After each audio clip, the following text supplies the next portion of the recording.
From the basement of La Penta, this is WICR. Hello, Iona College. We are now back with Lights Out Sports, segment 3 of the day, and it's time, Armand, for our MLB baseball segment. Guys, the MLB playoffs are upon us. October is finally here.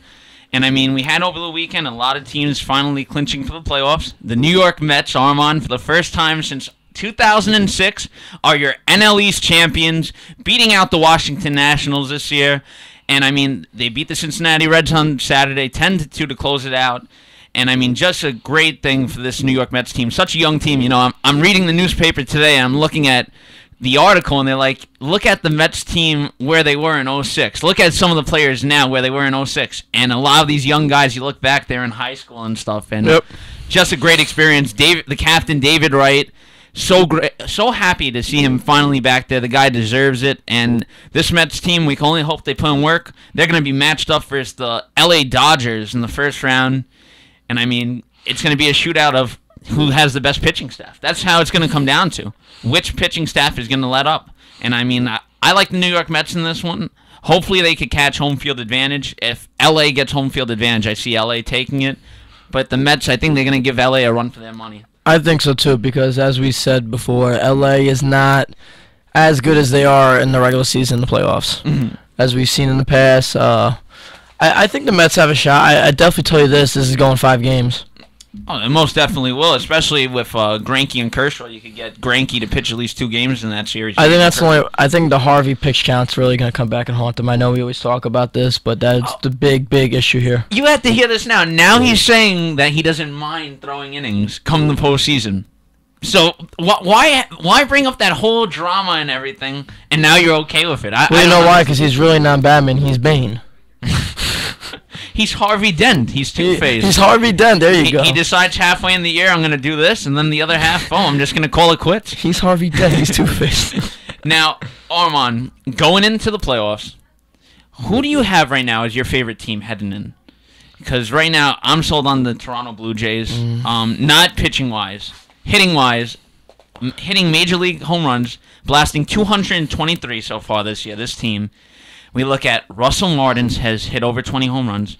Batista has over 30. Juan Encarnacion has 30 home runs. Edwin Encarnacion. And then you look at Josh Donaldson, who'll probably be the MVP this year. 41 home runs, 122 RBIs. The guy the other day on Saturday hits a walk-off home run, and it just felt like playoff baseball. This guy is a killer. He's hit 27 home runs this year that have either tied or taken the lead in games. He's hit about 4 walk-off home runs. And this Toronto teams better watch out how they pitch to them, because we look at the NL is more of a pitcher's league. The AL is more hitters dominant, and I could see them really dominating come this postseason. Yeah, I think so. The only team, honestly, if they can get out of the wild card that can beat Toronto, I think is the New York Yankees. Mm-hmm. Because they deal with them 18 times a year. The Yankees play pretty good against Toronto. Recently they struggled in the last couple series.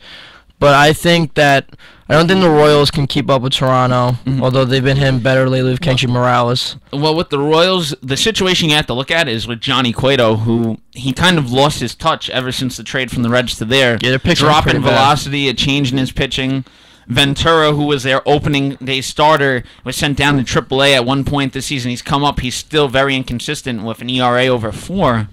So this Kansas City team, it's not like last year where they had so much hope that they were going to carry on. But Kendry Morales, yes, you're completely right. The guy's had a bounce back year. Do you believe the Yankees can get out of the wild card round?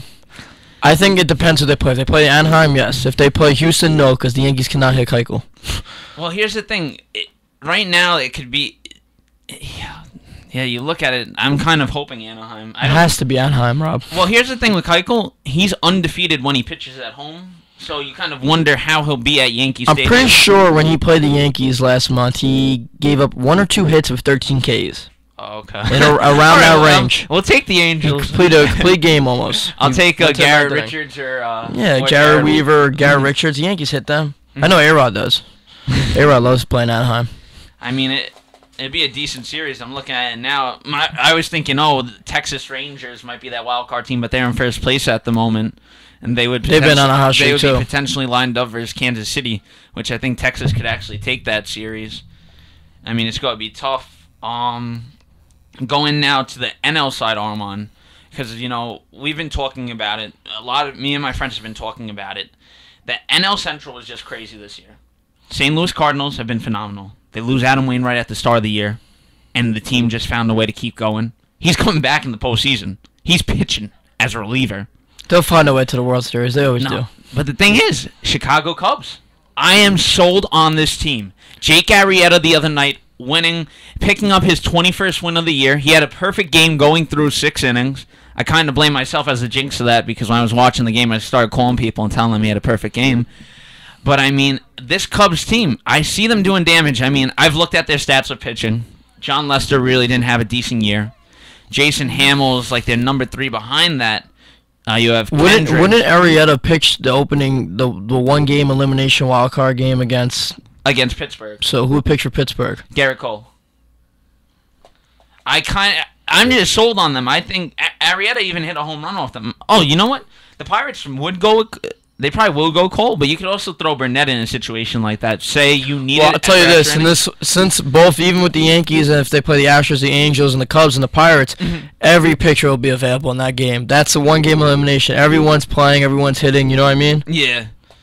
Do you see the potential? Was Back to the Future Part 2 right? The Cubs will be 2015 World Series champs? Or, they've been hitting. Anthony Rizzo had a decent year. A lot of young guys stepped it up. And I give it to Joe Madden coming in as a first-year head coach. That's the reason why. We looked at how he flipped Tampa Bay around. Yep. When the Tampa Bay Devil Rays were at their lowest, then they got guys B.J. Upton, Elijah Dukes, and he was able to bring them back to life. He just knows how to mature young, inexperienced players. Tampa Bay was always a young franchise, always. They always build with the farm system. Chicago's built with the farm system. Joe Madden knows how to work with these young players. He most definitely does. We look at that World Series appearance that he made versus the Phillies. Obviously, they lose that one due to the experience. A very young team. They got to the World Series with the lowest budget in baseball. Lowest budget in baseball got there. They spend nothing, but Joe Madden just knows how to help these guys out. But Armand, my final question for you for this segment. We look at the NL. We've been talking about the AL, who we think could be potential winners. Can anybody stop the St. Louis Cardinals?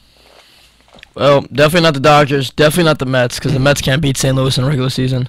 Yeah, I think it's the Cubs. The Cubs actually play St. Louis really tough in the regular season. I don't know what the head-to-head is, but the Cubs, I know my friend Nick is a huge St. Louis Cardinals fan, and he always says the team he's scared of is the Cubs. The Cubs. I'm kind of upset right now. I look at it, I'm like, why do the Pirates have to play the Cubs for this 1-game wild card playoffs? Why, you like both of them? I like both of them. I actually want to see what they both would do in the postseason, and then not only after that game, then you go into St. Louis. So you're playing division rivals back to back. So it's going to be crazy going down the stretch. October is always a crazy month in baseball. It's probably my favorite time of the year. A lot of fans don't like it as a reason because they feel... No, my favorite's November. November? Jeter, November, man. Mr. November. Mr. November. But, in baseball, obviously, you're going to see a lot of pitchers who are going to be pitching shutouts. That's what postseason baseball is mostly about. I have a question for you, Robert. Do you think baseball should change to a 3-game elimination for the wild card? Best out of 3.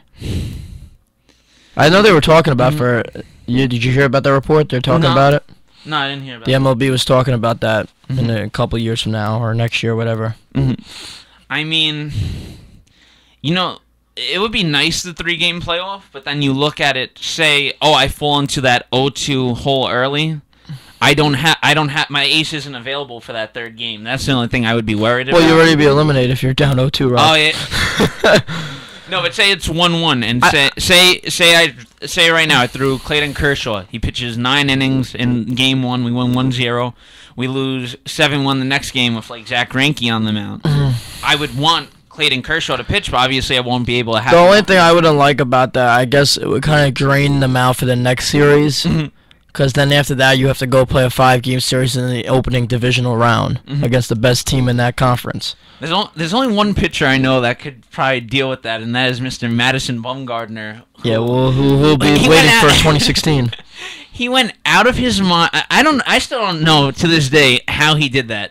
he is way out of his mind for just overthrowing his arm like that. The guy is sick. Actually, speaking of the San Francisco Giants, my sister's boyfriend is really close friends with Joe Panic.